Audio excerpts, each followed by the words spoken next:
मुझे ये बताइएगा, ये जो 2024 के इलेक्शन ट्रेंड है वर्ल्ड वाइड, ये बड़े इंटरेस्टिंग भी हैं और हम देख रहे हैं कि वेस्ट में जो है वो ज़्यादा जो पॉपुलिस्ट है या पॉपुलिज्म है उसकी बेस पे ही हमें रिजल्ट्स दिखाई दिए। पॉपुलर सर्च जो है वो जारी है। जो ट्रेडिशनल पार्टीज़ थी वो अनपॉपुलर होती जा रही हैं और जो पॉपुलिस्ट है वो हमें ज़्यादा नज़र आ रहे हैं। तो ये रुझान जो है किस तरफ जा रहा है, आप क्या देखते हैं? What is your take on? बहुत शुक्रिया। देखिए, ये 2024 इस लिहाज से भी बहुत मुनफरिद था, बड़ी अहमियत थी इसकी कि इसमें कभी दुनिया में इतनी बड़ी तादाद में मुल्कों के अंदर एक साल में इलेक्शन नहीं हुए। तो 73 मुल्कों के अंदर इलेक्शन हुए, तो इस लिहाज से इसे ईयर ऑफ डेमोक्रेसी कहा है। फाइनेंशियल टाइम्स ने बाज़ लोग इसे ईयर ऑफ इलेक्शंस भी कहते हैं। और इन पूरे इलेक्शंस का जो तज्जिया है वो यही बताता है कि ख़ास तौर पे जो अवाम है और नौजवान है उन्होंने इस्टेब्लिश्ड सिस्टम को नापसंद किया है और उसके ख़िलाफ़ बगावत की है। और इस्टेब्लिश्ड पार्टियां, इस्टेब्लिशमेंट हो या पॉलिटिकल पार्टियां हों, उनके ख़िलाफ़ लोगों ने वोट दिए हैं।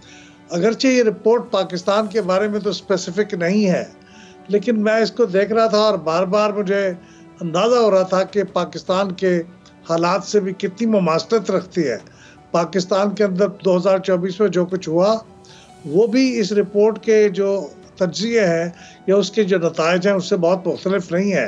तो इसमें बुनियादी तौर पे जो इस रिपोर्ट ने कहा है वो ये कि बदलती हुई टेक्नोलॉजी की वजह से सियासी पार्टियां और जो ख़ास तौर पे अवाम है वो दूसरे लोगों के साथ गुफ्तगू करने के लिए आप किसी सहारे की मोहताज नहीं रही। सोशल मीडिया के ज़रिए वो अपनी बात खुद कर सकती हैं।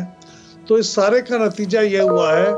और ख़ास तौर पे दुनिया भर में उन्होंने देखा कि महंगाई बढ़ी है। महंगाई के अलावा जो उनका इकोनॉमिक सिचुएशन है वो कमज़ोर हुई है। तो इन चीज़ों की वजह से लोग सिस्टम के ऊपर उनका एतमाद बहुत कमज़ोर हो गया है या ख़त्म हो गया है।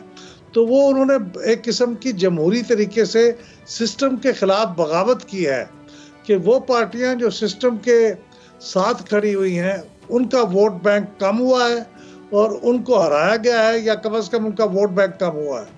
और वो पार्टियां जो सिस्टम को तब्दील कर रहे हैं या सिस्टम के ऊपर बहुत गहरी तनकीद करने वाली पार्टियां हैं उनको फ़ायदा हुआ है। और इसमें पॉपुलिस्ट पार्टियां शामिल हैं, पॉपुलिस्ट शख्सियात शामिल हैं। पॉपुलिस्ट क्या होता है? वो ऐसी बातें करता है जो कि इंतहा पसंदी की तरफ जाती हैं और वो बड़े, अगरचे वो हकीकत पसंदी की बात ना भी हो तो भी वो तनकीद इतनी शिद्दत से करता है, तो लोगों ने इन लोगों को पसंद किया है।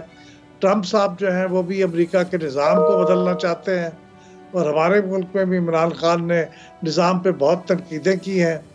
और दुनिया भर में आप देखिए जिन जिन लोगों ने निज़ाम पे तनकीद की है उनका फ़ायदा हुआ है और जिन लोगों ने निज़ाम के साथ खड़े हुए हैं उनको नुकसान हुआ है। तो ये मैं समझता हूँ एक बड़ी अहम रिपोर्ट है और बड़ा अहम तज्जिया है और ये पाकिस्तान भी उस तज्जिए का में शामिल है।